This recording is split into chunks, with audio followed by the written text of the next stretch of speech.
Good morning, everyone. Welcome to the Thursday, March 4th edition of the MMAOB Daily Podcast. I'm your host, as always, Adam Martin, and I'm joined by my buddy here, Brandon Piper, to discuss a bunch of stuff in MMA, man. There's some cuts. There's a big card this weekend, a lot of other things going on. Marcel might join us. He just messaged me on Twitter, so I'm hoping he jumps in too. It'd be cool to have all three of us going. I'd like to get his thoughts on Overeem and JDS, so let's wait a couple minutes for Marcel.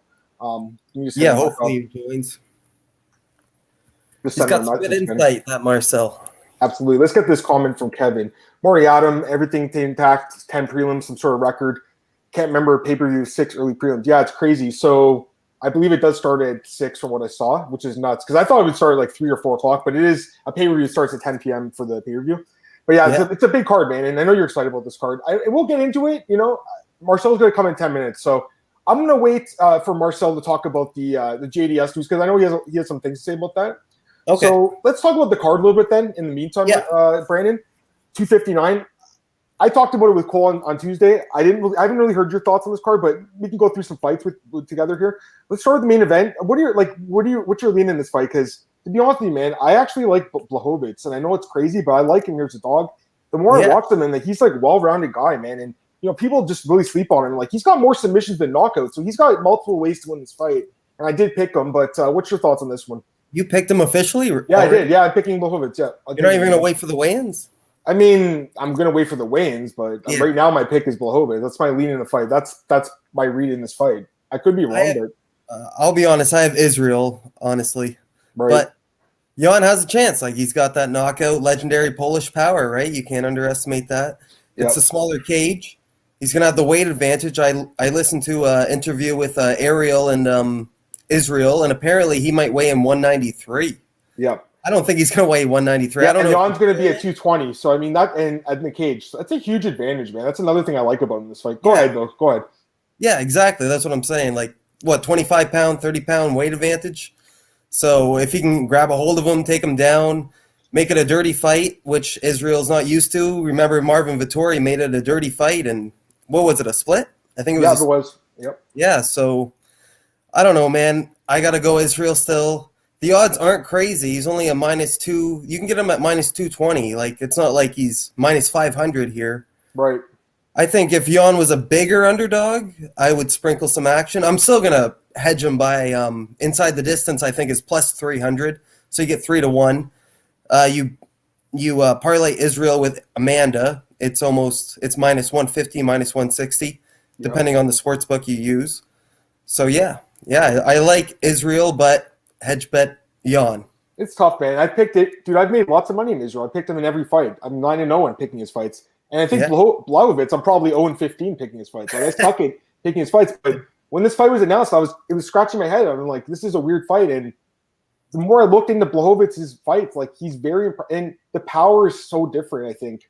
I like him. Anyways, you're right. I haven't made my official pick yet. I'm waiting, but right now, I haven't made a bet yet either. I'm waiting for the weigh-ins. I'm going to watch tape all day today. I haven't watched tape. I've just done my research. Yeah. I've watched interviews.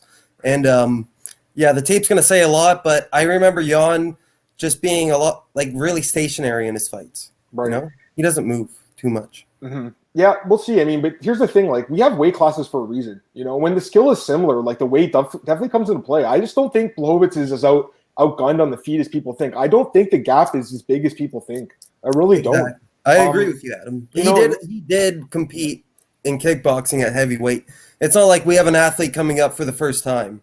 Right. We have an athlete competing. Doesn't he have 75 and 5 kickboxing, 5-0 in boxing, right. 20-0 MMA record.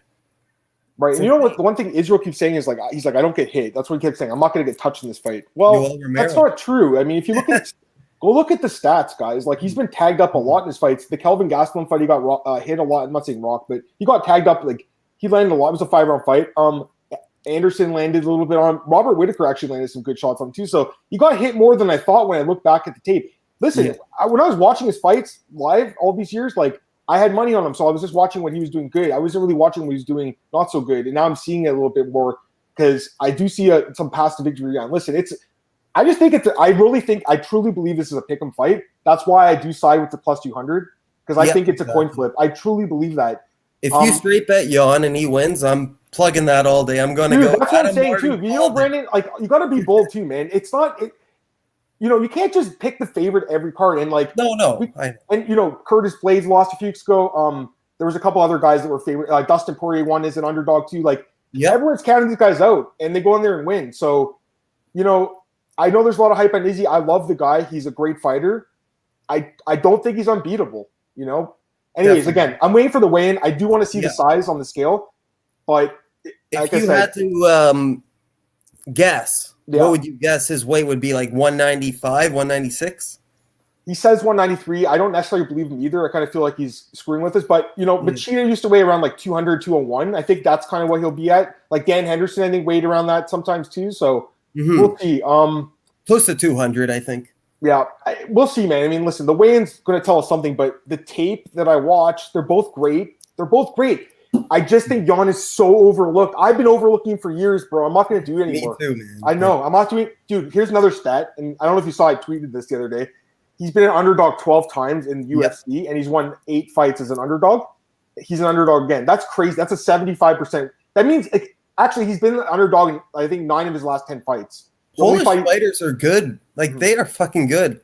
He's been an underdog in 9 of his last 10 fights. The only fight he wasn't was against Jacare. And I had Jacare as a dog, and that was a close fight. But that's the kind of game plan I think he can use, man. Push him against the fence, make it a dirty, gritty fight. Like, and Jacare is a middleweight coming up. I get it. Jacare is an older, slower guy. I understand that. But, but I just think some guys are late bloomers in this sport. And I think this guy's a bit of a late bloomer. Here's another thing Kevin Scott saying. Main event favorites 4-3. Magny, I think he meant Holloway there. Connor and Magny. Who did wait? Oh yeah, Magny. Sorry. Michael. Sorry. 4-3. Yeah, exactly. And dogs are hitting at a 40% rate this year. So dogs are hitting main event fights. I'll be honest. My percentage on main event fights aren't the greatest.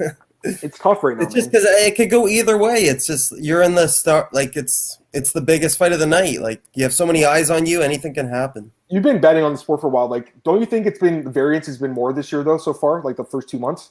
Like if you look, 40% of dogs are not going to win long term. Like that's just not going to happen. Yeah. I've been trying to find the dogs, and I don't think it's going to last either. Me either. That's hard. What do you think? I don't mean to change subjects, but this is a really interesting card that I could even think could headline a UFC fight night.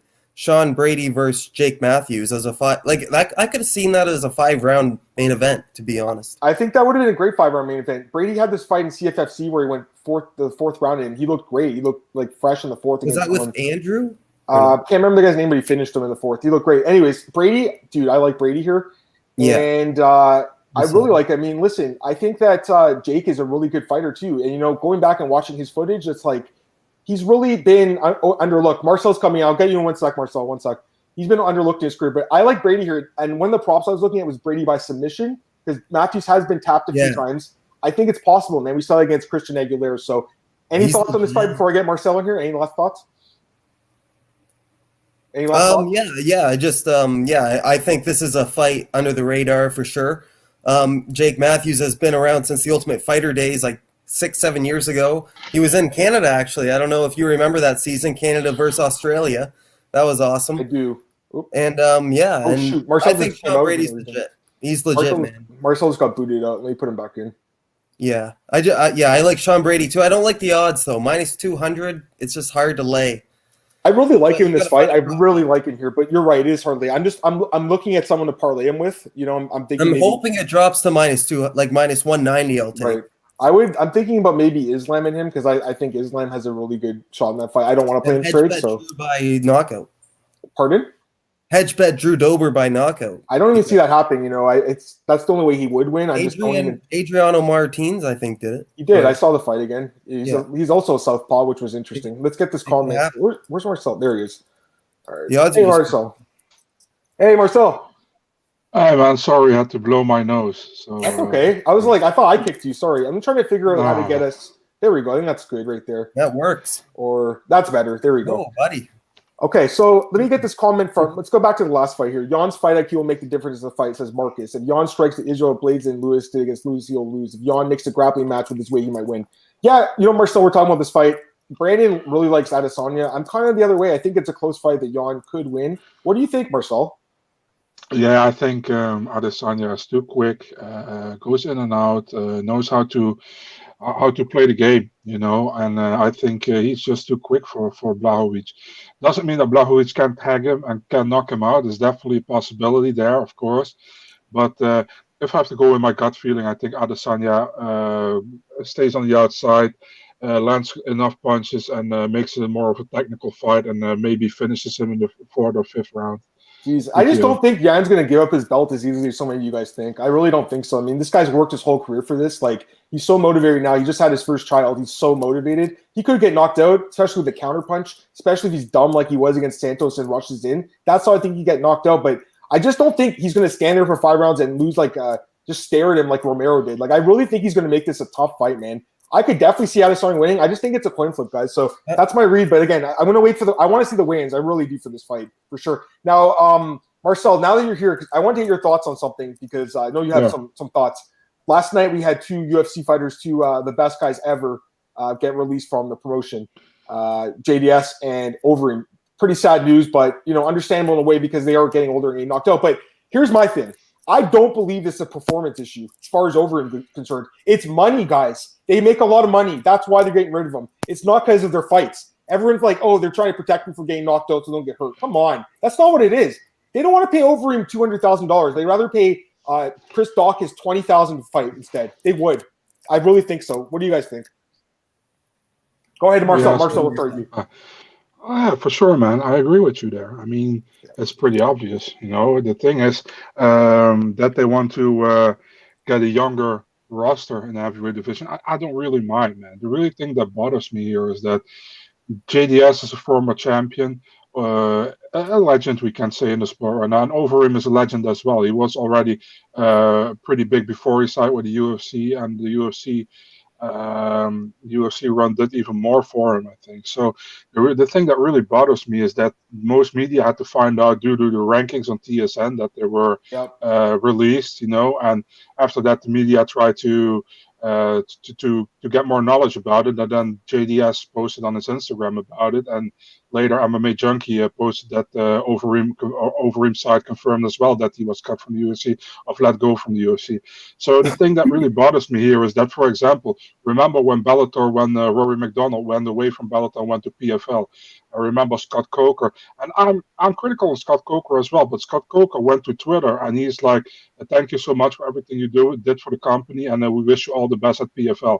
And that's something I miss from the UFC, I mean, those 2 guys did great, are legends, in my opinion, and at least cut a promo, and if you don't want to cut a promo, at least go to Twitter or go to Instagram and say thank you guys for what you did for the UFC. We wish you all the best in your further career, whatever you're going to do, and thank you so much for being great fighters for us the last 10, 12 years, And that's something I miss from the UFC a lot. I mean, that's all they had to do, a media post about them. That would have been great, I think. I agree. What do you think, Brandon, about their releases? Do you think it's performance related? You think I'm right? You think it's more like money related? Yeah, it's probably more money related because Alistair Overeem has been winning like his fights. He just beat Jairzinho. He beat Augusto Sakai. He's Walt Harris. He just beat Walt Harris. Yep. Yeah, he's 3-2 in his last 5.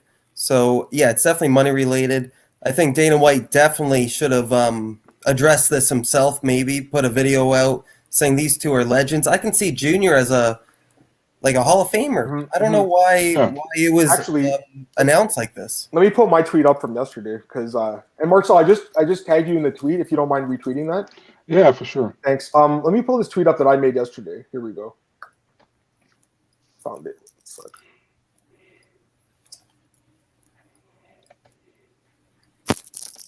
Junior Dos Santos beat Stipe Miocic, Cain Velasquez, Fabricio Verdum, Derek Lewis, Mark Hunt, Frank Mir, Shane Carwin, Stefan Struve, Ben Rothwell, a bunch of others. And I think, dude, I mean, that's one of the best careers you could ever think of. Like, incredible. I saw a stat from Aaron Bronstetter. In the past 10 years, Junior Dos Santos has been part of title heavyweight fights 35% of the time. 35%. That's crazy. In 10 years. Yeah, he's an absolute beast and a legend, and I think he's a Hall of Famer. I know you guys do too. Let me get Marcel or Marcus's comments. Go ahead. What were you saying? Alistair versus Derek Lewis. I just wanted to say that. Sorry about Lewis. Sorry about Overeem. Yeah, we didn't really talk about him. For JDS, I can more understand because he has been KO'd 4 times, but at the same time, like they kept around guys like Arlovsky when he was getting knocked every fight, and now he's still fighting against kind of lower ranked guys. Like JDS was losing to guys like Cyril Gahn, and he just beat Derek Lewis 2 years ago. It wasn't that long ago he KO'd Lewis. So to me, I think he's declined, but you could have kept him, although he has been KO'd more lately. But Overeem, and I know the Volkov fight did not go his way, but you're right, Brandon. He had won 4 or 5, and he almost beat Jairzinho. So I'm not convinced he's completely washed up. No, he beat Jairzinho. Yeah. Well, he got knocked out at 4 seconds left. He lost. Sorry. I remember that because I had Jairzinho. I had a bet on him. And I bet on Jairzinho, guys, and I remember. Dan Mergliotta shouldn't have stopped that fight. I don't care what anybody says. Even John McCarthy has my back on that. Okay. Yeah, I know what you're saying. Anyways, my buddy Tom Taylor over at BJ Penn, he talked to Saka Karaba over at Ryzen, and they said they're interested in Overeem. So I'm thinking maybe they could do that Overeem Fedor fight, maybe a retirement fight for both guys. That'd be a great fight, man. I would love to watch that fight. What do you think, Marcel? You think it's going to happen? Yeah, likely, but I want to say that fight purely got stopped from Overeem Rosenstruck because he saw that cut in the lip. That's why he stopped it, because 2 seconds to go, so it could have been going on. But it's possible that he will sign with Ryzen. Overeem is popular in Japan. He's been popular for years in Japan, so why not? Would make sense. But I also get. Do you remember it's maybe not that big, but a few months ago, the UFC cut Jussier Formiga, and Formiga was also pretty much a staple at flyweight, but he never made it to the title fight. But he was knocking off future contenders, who couldn't get past him. And maybe they feel the same with Overeem, when they want to build up more heavyweight prospects, and that he possibly can beat them. Remember what he did to Pavlovich, right? Maybe, bro. But I'm going to tell you the real reason they're doing this, okay? I agree with you there, by the way. I'm going to show you the real reason, okay? Because they can pay these two guys $10,000 and $10,000 to fight instead. They can pay these two guys right here. I'm telling you, Marcel, it's not performance related. It is not. I'm not trying to make fun of these guys. They're in the UFC. That's why they'd rather have these guys. Carlos Felipe, they just signed a new contract. How much is he making? 20 and 20, maybe, Marcel? I mean, maybe if he's lucky. So it just renewed his contract. Yeah, exactly. He's probably making the same as Jake now, I'm guessing. Mm-hmm. Tyler Warner cutting JDS and Overeem, keeping Olynyk and Arlovsky's confusing. Yeah, how is Olynyk still around? Like, I mean, they're gonna have to probably cut him too. But he doesn't make as much money, I don't think either. So like JDS and Overeem were. How much did Overeem make, Marcel? Like 500,000, maybe, like half a million? 500,000, 600,000, and that was show money. Yes, exactly. It was guaranteed money, and JDS was making probably like 200, 300 maybe show. I'm not sure. Maybe 150, 200. Like they're making good money. They deserve it, and they deserve it. They should make that. I just think the UFC's looking at they're looking at their balance sheet, and they're like, well, these guys are losing, and they're making this much money. We can bring in Chris Dawkins and pay him 10 and 10. Or bringing a kid from the Contender Series and paying 10-10. That's what I think is happening. I do think it is performance-related as well, but not as much, especially with Overeem. I just think it's money-related. And anyways, I hope they can make a fight with Fedor. Now, let's get these comments from Marcus. He's talking about Jan again. Jan's fight IQ will make the difference in this fight. He said this one. Now, the smaller cage will make it easier for Jan to close the distance. I like Israel, but dog money in Jan's tempting. I mean, I'm very tempted myself right now. Let's talk about some other things here.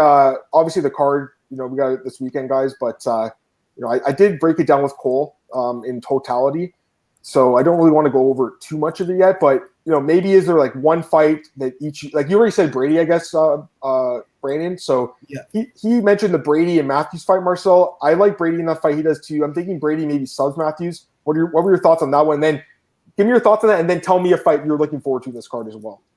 I mean, who doesn't like Brady in this fight? Only the family of Matheus and his teammates probably like him in this fight. I mean, I like Matheus is a good dude. Don't get me wrong, but Brady, man, dude, has so much potential. I really like him. Super tough guy. Eddie Alvarez protege, right? So man, I'm really high on Brady. Plus, this has nothing to do with his fighting style, but I love his back tattoo. I think it's awesome. I know that some people don't think so, but I think. Okay, give me a fight now. Give me one fight. Sorry. Yeah, my favorite fight on the card is the fight I'm looking most forward to. The fight, the sleeper fight. The sleeper fight of the night. Man, Kyler Phillips against Song Yadong, man. I think that's an amazing fight. Yeah. And I think, and I'm 100% on Kyler Phillips on that fight, man. I think many people are on Song Yadong, but I'm going with Phillips in that one. What do you like in that one, Brandon? I don't know. I originally picked Kyler Phillips, but after doing further research, I think Song can pick up a decision win here. If you if you bet Kyler straight, it's like plus 125, plus 130. Hedge bet Song by decision prop, it's plus 200. So either way, you're making money. It's a close fight. I kind of lean towards Phillips too, actually, Marcel. I just think he's way more dynamic in striking. It's almost disrespectful to only choose one fight on this card. I know. Give me another one. Yeah. You guys, give me one more each, guys. Give me one more sleeper fight. And I gotta say, I can't believe there's still 15 fights on this card. I thought for sure there'd be one dropping out by now. It's still 2 days, right? We still got 48 hours, but my mind is blown that there's still 15 scheduled fights on this card, which is 2 UFCs in a way, because sometimes they only do like 8 fight cards. There has been an 8-fight card, not usually, but like this is like 2 UFCs and it could be 2 UFC fight nights in one, to be honest. Yeah. Like it's insane. It's not good. Yeah. I'm really excited. So the other fight I would say is it's so tough to choose. Oh, honestly, out of the 3 title fights, I'm most excited for Peter Yan versus Aljamain Sterling. That's the fight of the night, in my opinion. Out of all 15, that's the fight of the night. That's your pick for fight, and that's a great question actually for fight of the night. Okay, and who do you like in that fight? Peter Yan, but Aljamain's tricky, man, and he's been talking a big game. So what do you think of that one, Marcel? Who do you like there? I have Peter Yan via TKO in the. That's what I'm saying. It's hard to know how he's going to win. It's going to be decision or TKO. I could see both happening. I kind of lean towards Yan. Sterling's amazing though. You know, watching him, the improvements he's made in the feet, very, very good to see. But I just think the power of Yan is such a big difference. Like it changes all of his fights. The fight-ending power. Let's check. Daniel says it's the closest title. The stats are crazy on him. Yeah. Tyler says we're gonna have 4 fights canceled tomorrow. Man, it'd be better not. You jinx it. He also, sorry, this is from before. Should have knocked on some wood there. Daniel was saying UFC free up 7 figures with these cuts. Yeah, and save some brain cells. Yeah, I think it's more about the money, but the second part for sure. Let Babel fan babble on about the set card. Yeah, I mean, like I'd love to get Marcel's thoughts. I do want to get his thoughts on the card. There's some other things I do want to talk about too, but we could talk about some more fights for sure. So my fight of the night. Man, it's tough. I could see a lot of fights being fight of the night in this one, guys. I mean, it's insane. I'll tell you one sleeper fight: Mario Batista versus Trevin Jones. I love this fight. Yeah. It's a great fight. It's a fight I actually studied quite a bit leading up to this. I like both guys a lot, man. They're both very good. I'm actually looking at Jones as a dog as well, plus 200 right now. He's a guy I actually really like here. He had this amazing fight with Timur Valley. I watched the fight again, Marcel. Okay, so watched it again. Yeah, the fight could have been called off, but the way he actually did stay in the fight and did defend it. I was watching with my fiance. I was asking her, what do you think? You think the fight should be stopped? She's like, he's defending. He's doing okay. And he came back. He had a takedown at the end of the round. The second round came in and knocked out Valley with a straight right. I think this guy's really good in being overlooked. Everyone's talking about how, he's got this bad record on tape. I want one sec, Marcel. He's got a shitty record, but guys, he's a different fighter now. He's training with Robert Drysdale in Vegas now. I think he's a guy that's being overlooked, although Batista's very good. Go ahead, Marcel. I have to stop you here, Adam, because you say he knocked him out. I think when Valiev's fight got stopped by the referee, by the great Chris Toglioni, he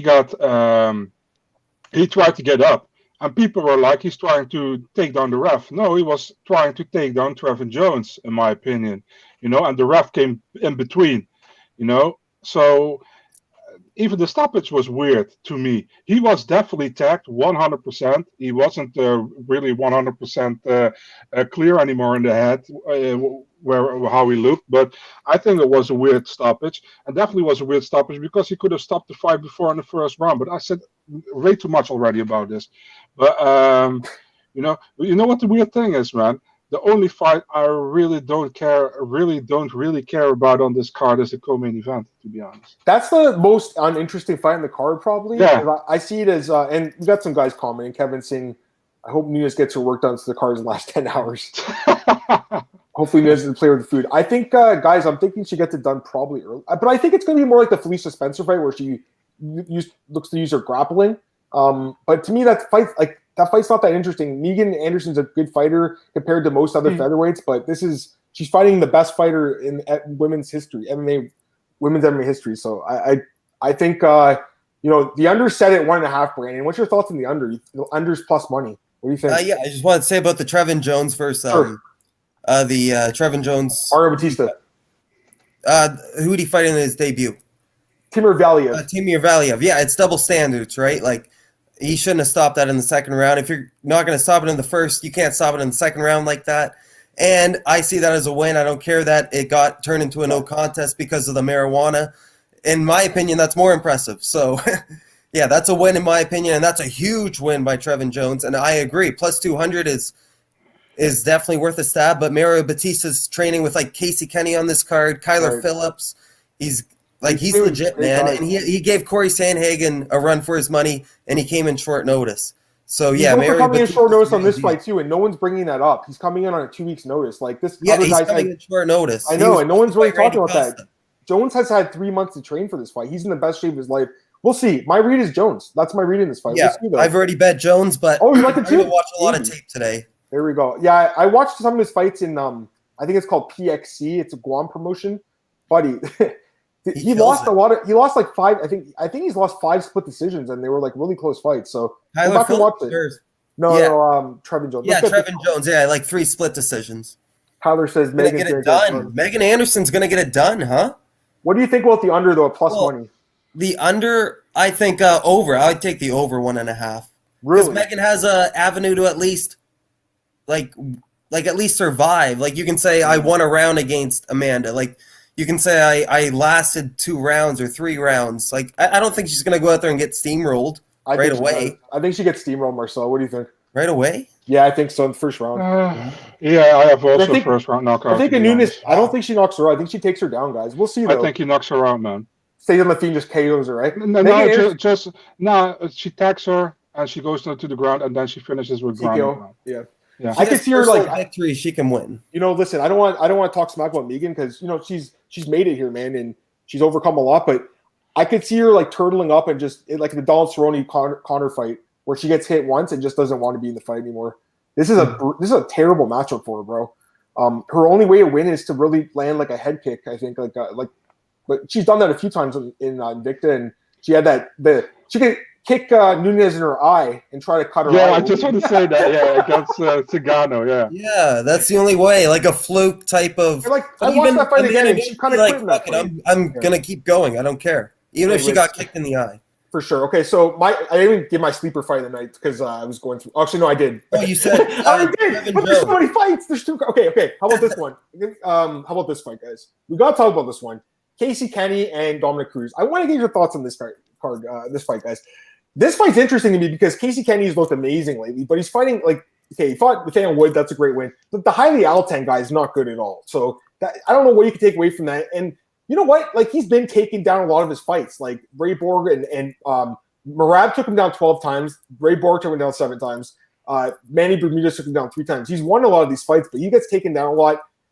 If Cruz wants to play that game of just moving around and cat and mouse, I think he'll get destroyed in this fight because the calf kick's going to be a big, I think, key for Kenny. But if Cruz is smart and fights smart and uses his wrestling, that's how he would win this fight, in my opinion. So, not sure you guys are thinking. I'll get your thoughts, Marcel. What do you think of this fight? I think it's going to be a good fight, though, either way. What do you think, though? Yeah, I mean, I've been going back and forth on this fight, man. I think it's difficult. Cruz didn't want Keith Peterson as the referee. He doesn't get him probably, so good for him, I'm on Casey Kenny in this one, man. I think Casey Kenny is good enough to not play the game what Cruz always wants to play, and I think he can. He can get a decision here. I don't see him finishing Cruz. I think Cruz is too tough for that to get finished by Kenny, and Kenny is not that far in his career yet to me that he can finish a guy like Dominic Cruz. But I have Kenny via decision. I think that's what I think. Yeah, that's kind of what I'm leaning towards actually as well. What are you thinking, Brandon? Yeah, I also have Casey Kenny, but yeah, it's just because Dominic Cruz has been so inactive. I noticed his past 3 fights, 2 of them in 2016 and 1 of them in 2020. Like, that's just not enough ring time, in my opinion. The prop on Kenny by decision is plus 180. That's not bad value, I don't think. What's knockout prop? You think he knocks? Maybe he could, because the thing is with this. I watched the Cejudo fight again.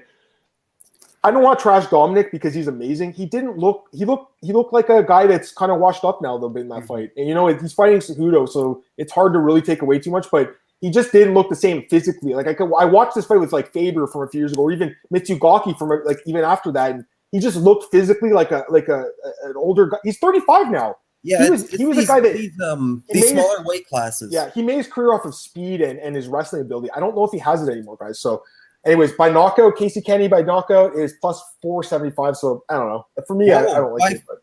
By knockout plus 475 might be worth a little. Here's a really good comment. I agree completely with you, Daniel, because you said watching tape, Kenny's not a bad style matchup for Cruz, and that's why it's making me think a little bit about this fight because Cruz works for the UFC. You don't think he told the matchmakers, this is the guy I want to fight? Like, you don't think he saw in the tape that he can be taken down really easily? He gets taken down really easily, guys. If Cruz wants to fight like that, he can win a fight. But I just have a feeling it's going to be a little bit harder for that to happen than a guy like Merab was able to, or even Ray Borg. I think it's going to stay staying on the feet. But again, if Cruz does pursue that takedown, that's how we win the fight. All right. Take this question as well. Daniel I'll be right back, Adam. Go ahead. Daniel says about Nunes, steamrolled, sub, or ground and pound? And then Kevin says, would be the last fight, women's 145, they're waiting for Kayla Harrison. He also says the screen from the top, the octagon fall on Nunes and Megan could win that way. That's a good one. The last women's fight, 145, I think it's possible. What do you think? Ooh, sorry? The last women's fight at 145. Yeah, it's very possible. I said that as well, and I think the UFC should get rid of 145 and start 105. Yeah, you've said that many times on here, Marcel. I agree. Yeah. Division's terrible. Here's the thing, though. Like, they just announced those fights with, like, Felicia Spencer and Danielle Wolf. So, yeah, what the hell?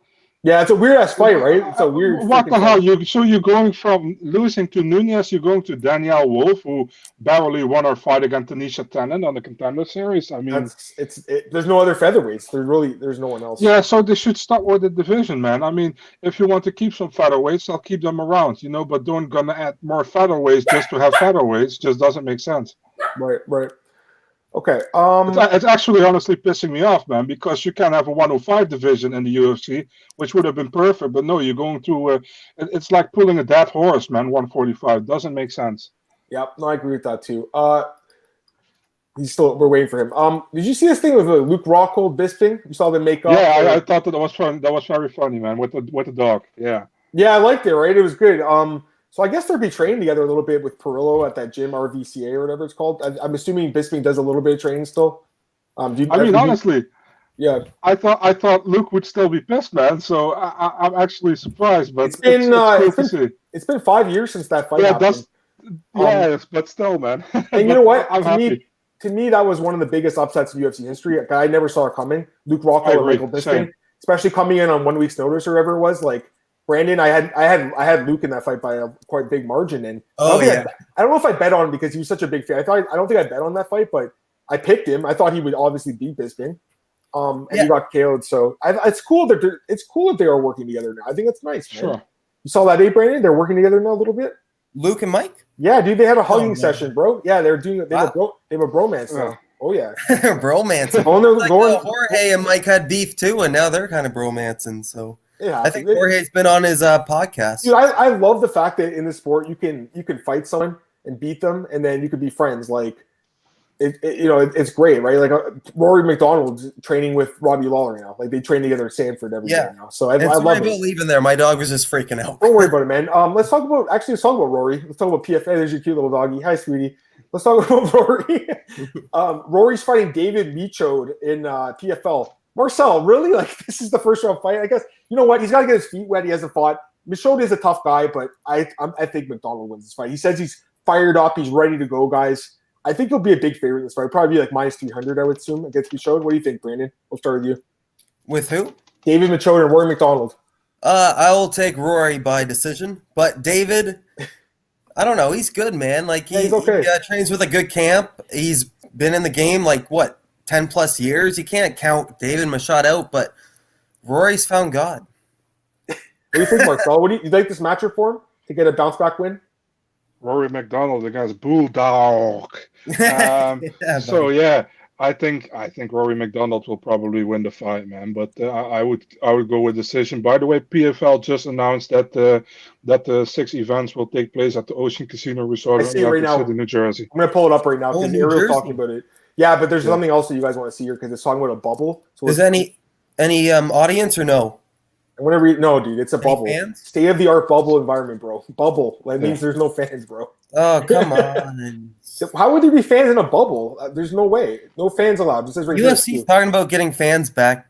So. And they need like a rapid test, I think, to be done if that's going to happen. Well, anyways, it's not like, listen, guys, it's not like people go to PFL's events anyways. They usually they don't sell tickets. It's more of a TV thing. I love PFL though. There is a bubble with one championship, but there are people there and they are cutting the cards in 3 pieces and they.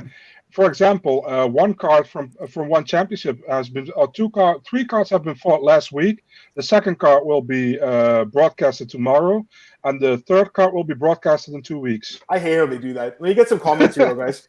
Anderson's biggest wins via toe match. That's always possible here too. Megan, that's funny.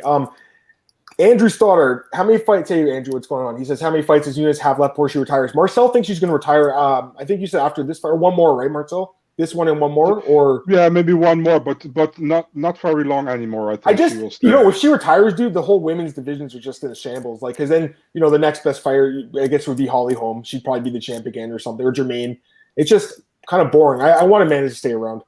She's only 32. Santos decision. Which Santos? Thiago Santos? Which Santos is this guy? Is Valerie talking about? Who are you talking about, Valerie?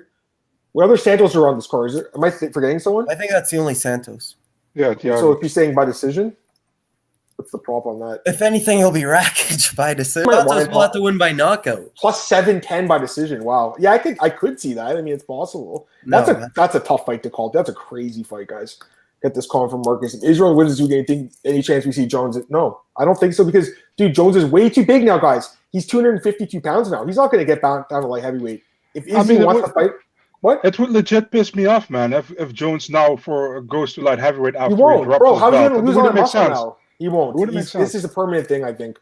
Unless he goes up to Edwin, gets just like KO'd by Francis, and he's like, shit, I should have did this, maybe. But I think he stays there and dominates. Probably. I think Jones will have a really good run at heavyweight, personally. Dude, I've bet on Jones every fight of his career too, Brandon. He's just like Izzy for me. I've bet on every fight. Never picked against him, but I got to be honest. Against Francis or Stipe, that's a different fight, right? It's going up in weight. So that Matt Hamill. Yeah, I know. I was thinking about that yesterday, and I was thinking about how the 12-6 elbow is the worst rule in MMA. It's such a bad rule. You remember that fight though? I remember it, and John Jones was celebrating, doing like cartwheels and stuff. Like, I got this, and then the ref says the decision. And Kevin says if Manel retires Valentina because of double champ. That's a great. Actually, that trilogy fight is way more interesting to me than Jermaine 3. I'd rather see Valentina 3. Mm-hmm. Valentina should fight at 145. Nunes retires just for my personal reason. Also, pretty much because I still think Valentina won the second fight. So for me, in my head, it's 1-1. I want to see. I want to see the third one as well. I think I had Amanda winning 3-2 in that first fight, but it was very close. Let's go to Marcel's page. We'll pull up some fights. When we do this, Brandon, we don't like to give picks, but we do, give some thoughts on these fights. These fights are months out from now, so we'll pull them up. Got a little bit of time here. Can I just Absolutely, go ahead. This is for customers right now or anybody listening. Dricus Du Plessis versus Trevin Jones. Dricus Du Plessis is a plus 140 underdog. Get on him now. I've already Trevin Giles, you mean? I think Trevin Giles. I don't care how far away this is. I'm all in on him at plus 140. It's insane. You meant to say Trevin Giles, obviously, right? Or sorry, Trevin Giles. Yeah. Because I think Marcel might know more about Dricus Du Plessis than me, but he seems like the real deal, and I think he's going to go far in this sport. I haven't looked at that fight yet, but fair enough. I like the guy too. Andrew says Valentina triple champ, maybe, but I think they'll get rid of 145. Let's talk about some fights here. Oh, I forgot to pull it up. I got your page open, Marcel. Now, some of them I'm going to skip through, guys, because some of them were not great fights. Like this fight, Nicholas Mata and Demir Hazovic. He was on Contender Series. Demir's been around for a while. It's interesting, I guess. How about this one? Manel Kape stepping on 2 weeks' notice to fight Matheus Nicolau. His girlfriend is in the UFC too. I think her name is Gloria DePaula. Is that her name or something like that? No, Luana Pinheiro. Whose girlfriend? Sorry, it's the girl she fought. My bad. I got them mixed up. They fought or something, right? Am I thinking? Or they're both a Contender Series, anyways. She's who's got a relationship with a fighter? Who has a relationship with another fighter? You're saying? Matheus Nicolau's girlfriend's also in the UFC. I mean, he was in the UFC before. He's back now. Oh, okay. Marcel, what do you think on this Starboy stepping in on 2 weeks' notice here? Yeah, it's a surprising matchup to me, man. Because yesterday he was still fighting Ulanbekov, right? Nicolau. Now he gets is it Kape? I still don't know. I wonder, man, because I really like Nicolau. I think for many fans, Manel is probably still the favorite. He was also pretty much hyped in the Pantoja fight, which I picked Pantoja in this fight because I think Kape is a good fighter, but I'm still not sold on him at all. So we'll see. I think if it keeps standing, Kape is probably an advantage, but I think Nicolau will try to take this to the ground ASAP, and I think he has the tools to keep him on the ground. So it's a fun matchup. Can go either way, this one, and you don't want to give me my pick, so I won't. No, don't, not yet. I mean, it's 2 weeks out. We're gonna give our pick next week, Marcel. So actually, sorry, it's next Saturday, guys. Sorry. Yeah, Kape. For me, it's like Kape had such a long layoff after Ryzen that fight with Pantoja was like a good to have. Even though he lost, the fact he went 15 strong was good. So I kind of like that here. And Nicolau hasn't fought in a while. Last time he was in the UFC, tested positive for steroids and got kicked out. So I'm really curious to see how he looks in his regional fights because I haven't seen them yet, but I will watch them before this one. But Brandon, any thoughts on this before we get to some other fights? Yeah, I've already had parlays with Tagir, Ulam, and you had it. So yeah, but this is a new matchup. I saw this yesterday, actually. I'm not going to lie. Manel Kape, he showed a good showing of himself against Alexandre Pantoja. Honestly, I thought Pantoja won, but with judges, you never know these days. So I'm like, if Manel Kape wins, I'm not going to be like, wow, like that's a robbery. Yeah, I think Manel, or sorry, we're not giving predictions, but not yet. Yeah, this is a good scrap, man. Like Brazil versus the Brazilian coming back, wanting to make a resurgence in his career. Yeah, this is a great flyweight fight. I agree. Okay, let's see here. Kevin says Izzy's 20-0, Khabib's 30. Anyone else? Any other? I mean, there's some guys are like Sean Brady. I think is 14-0, but there's really no one that's even closer. Like, is there anyone? Oh, Amazon. Amazon has the draw on his record too, so I don't know. I mean, it's not a lot. I'm sorry. Who do you think? Oh, sorry. I thought you were Askarov. Sorry, my apologies. The guy from Bellator is 25-0, I think. Oh yeah, sorry, my bad. Yaroslav Amazov. Yes. Yaroslav Amazov, I think is 24-0, right? 25-0. He's amazing. I love him.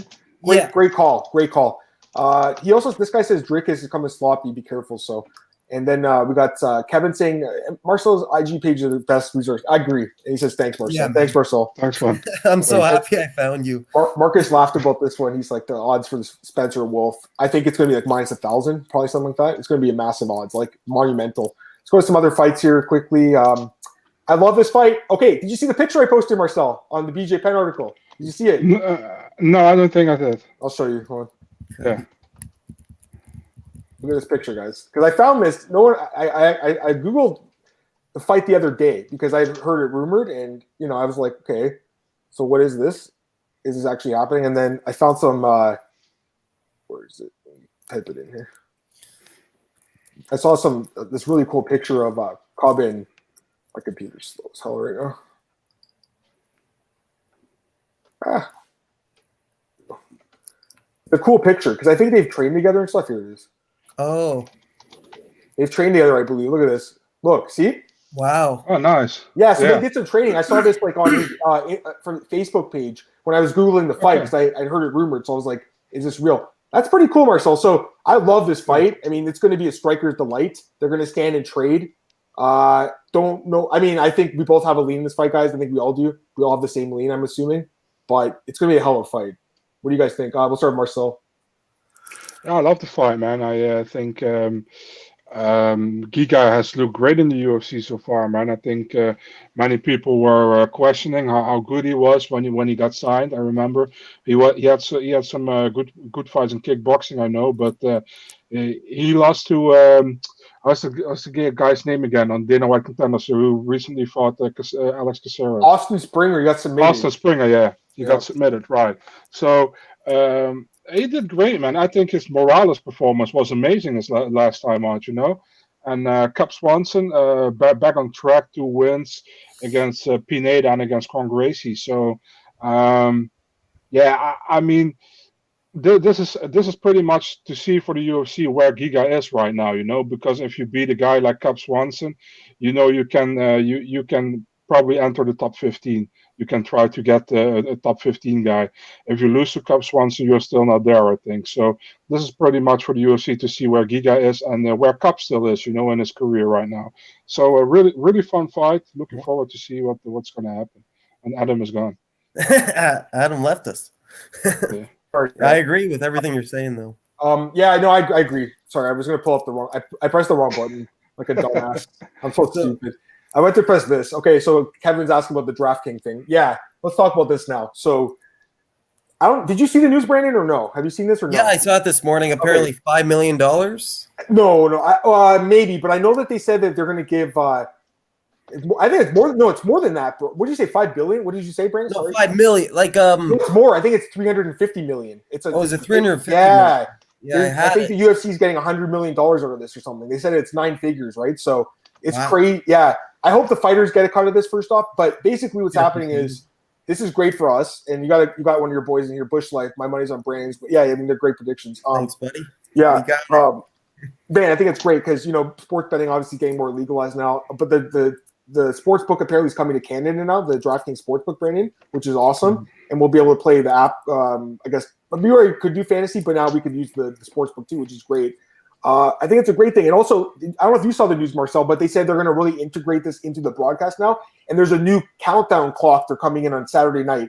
It's going to be like the 10-second countdown that's going to have the DraftKings logo. And it's going to be like the fighters are going to know about it, apparently. Like it's going to be they said the fighters will know when the 10 seconds are like some DraftKings, something's going to happen. I know, it's crazy, right? Let me pull the article up. And just to throw this out there, I was listening to the John Anik and Kenny Florian podcast.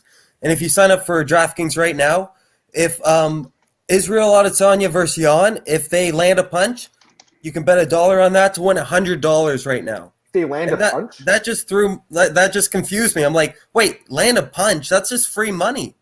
So that's what they're doing. If in the main event, if somebody lands a punch, you bet $1, you win 100. I see it here. And you have to put the promo code Anik Florian or whatever. The John Anik and Florian podcast.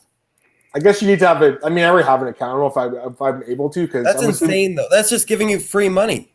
Right. Oh, we can't do it though, dude, because it's in the sports book. We can't do it in Canada. It won't be for Canadian. Not yet, but they said they're working on it, which is great news. I do want to pull up this article. Let's read this article together, okay?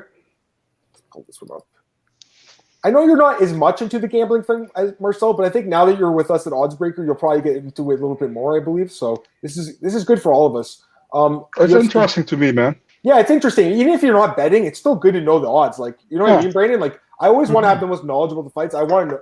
I can't watch a fight. If I didn't know the odds, I wouldn't even watch a fight. You know what I mean? Like, I gotta know the odds, man. I like to guess what the odds are going to be. Of course, it's always fun. Let's read this. Okay, so he says they did the licensing agreement. Look, the agreement grants DraftKings the right to be a UFC sponsor partner, includes the right to licensing and countdown clock. Here it is. Here's the clock. So apparently the fighters will know about this.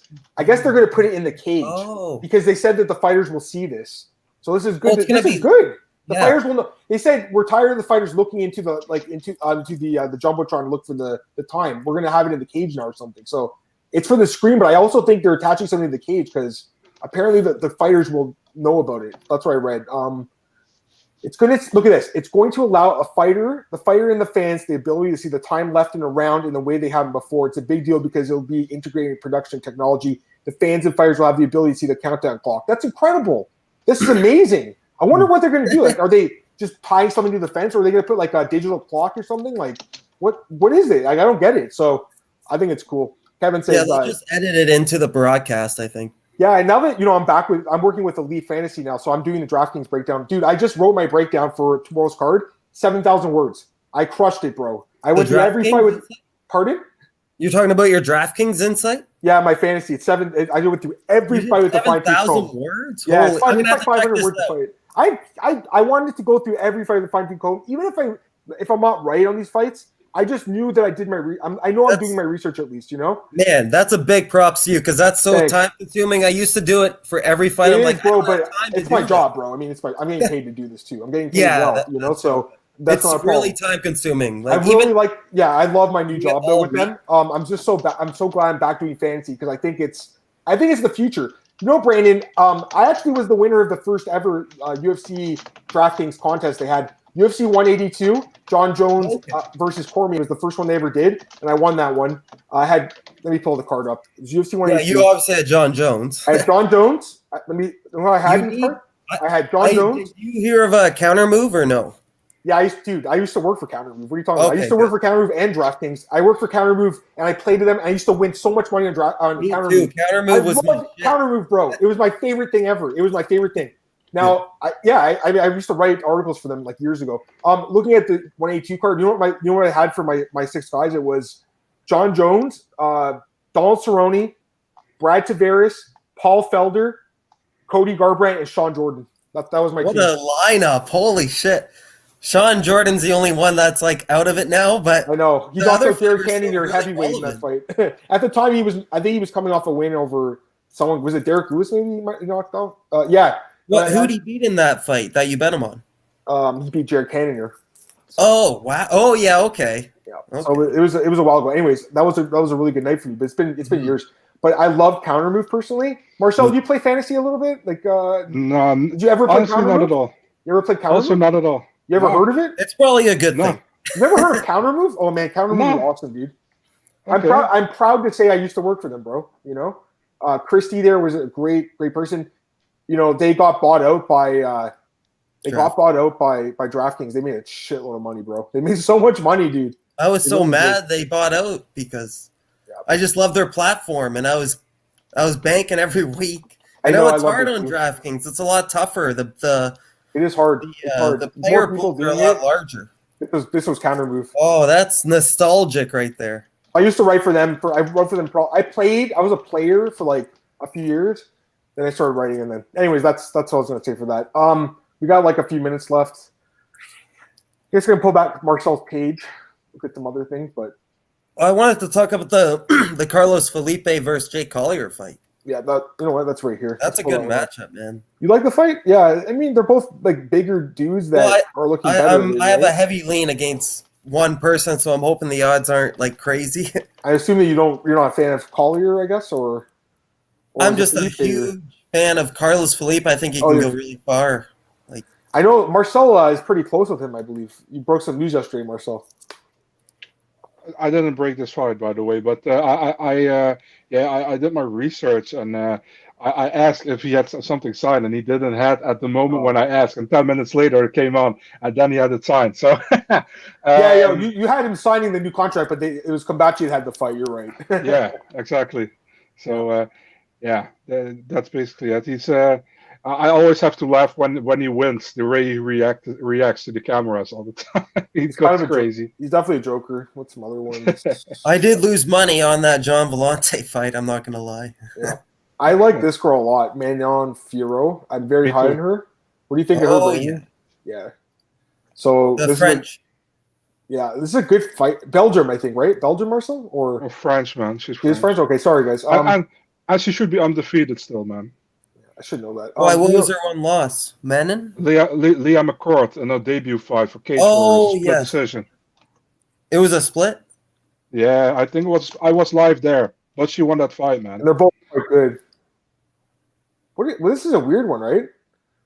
Jim was supposed to fight Bobby Green, and Bobby. Why Green's did they have to do this to Jim Miller? Why? I don't get this fight. It's a terrible matchup, right? I mean, you could choke this guy out, I guess, but like it's pretty bad, right? Like a young killer.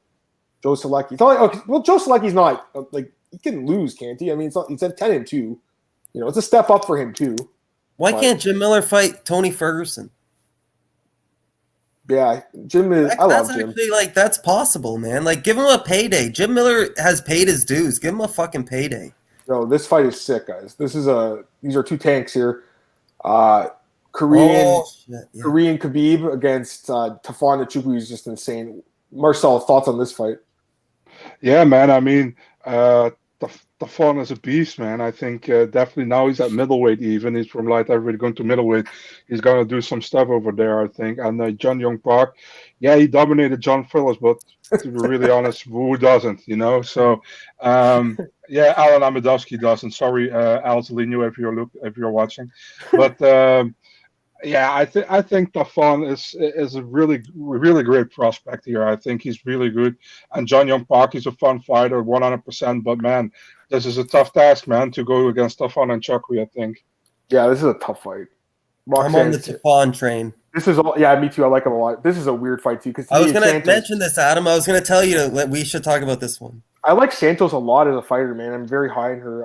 Roxanne's obviously got the experience. She's beaten a lot of good fighters, but not to make a pick by any means, it's 2 months away. But Santos is definitely going to be the favorite this fight, I would say, right, Brandon? Absolutely. Yeah. I'm hoping like minus 200. You might get a decent liner because I don't know if people know how good she actually is yet. So. Yeah, maybe we should keep it on. Like Roxanne's got this. Let's spread the word. Roxanne's going to win this, guys, right? Marcel, put that on Twitter and people believe you. I mean, Roxanne was the underdog against Antonina Shevchenko, I think, and against Macy Barber, right? So they'll count her out. And I would take Santos versus both those opponents, though. And against Andrea Lee, too. Against Andrea Lee, she was a dog, right? So yeah. Luis Pena and Alexander Munoz. I like Pena, man. That's a fun fight. I felt bad for this guy because he had that fight scrapped in the last minute, Marcel. So that really sucks. Yeah. You got Nasrat, right? Here's your boy, Jimmy Flick. Yeah. Oh! So, look, are you guys submission of the year 2020? You guys are close or what? Like, Jimmy or Brandon? Pardon? You said you know Jimmy or something? You were telling me? Yeah. Well, I just talk to him about future fights. He actually gambles too, so right. I just like to get his opinion on fights, and I'm a huge fan. I'm assuming he bet on himself in his last fight. This is a different fight. I mean, Figueiredo is. He's not. Listen, Francisco's not as good as Davison, but he's still good, man. He won his debut.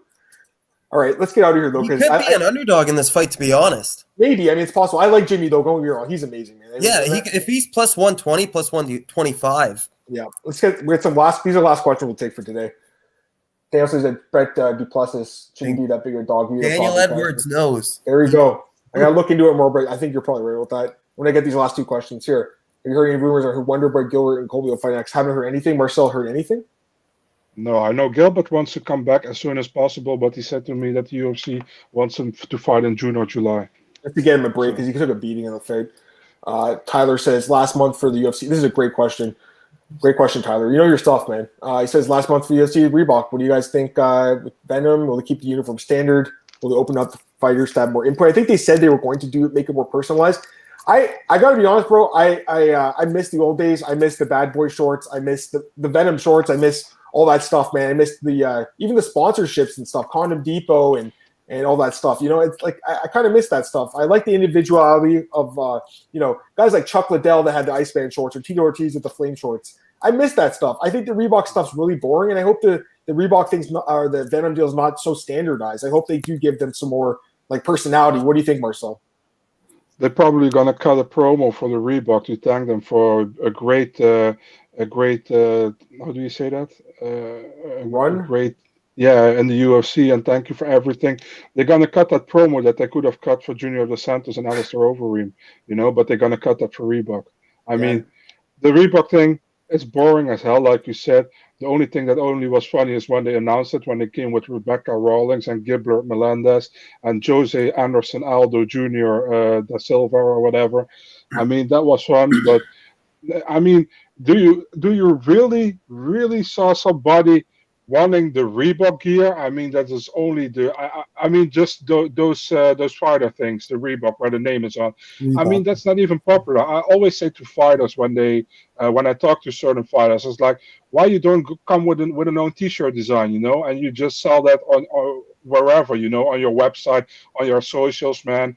I mean, if you're a popular fighter, why would you let your fans buy a Reebok thing for $90 or something? Yeah, man? no, you're right. That's just a waste of money. Just make your own money, do some own stuff, and make your fans happy, make yourself happy. Yeah, that's it. Anyways, great point, Marcel. But that we've ran out of time here, so you guys can really just quickly plug your stuff if you're welcome to. Brandon, go ahead.